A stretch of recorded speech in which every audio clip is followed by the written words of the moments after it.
परतवाडा धारणी महामार्गावर अंबिकावालांच्या जरासं पुढे गेलं की डाव्या हातावर गोयलेचं वावर आहे।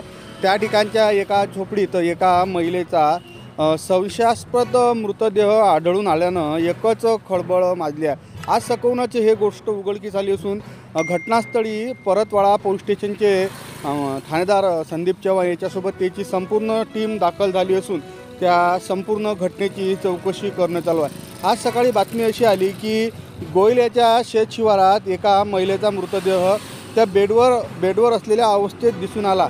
तशा प्रकारची माहिती होताच परतवाडा पोलीस स्टेशनचे कर्मचारी घटनास्थळी दाखल झाले असून त्या ठिकाणी तुम्ही पाहत असाल की सध्या पोलीसचा जो ताफा आहे हा ताफा संपूर्ण चौकशी करत आहे।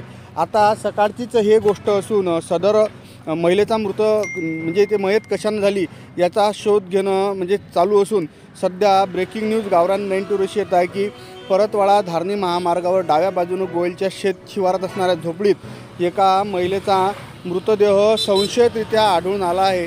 सदर घटनेची चौकशी करण्यासाठी परतवाडा पोलीस स्टेशनची टीम घटनास्थळी दाखल झाली असून आता नेमका म्हणजे जो मृत्यू काय नाही झाला कसा झाला याची चौकशी चालू आहे। त्या बाईचे नाव अनिता जामुनकर आहे अशी प्राथमिक माहिती येत आहे आणि 40 ते 42 वय वर्ष असणारी महिला नेमकी काय न मयत झाली याची आता लवकरच शोध लागणार आहे।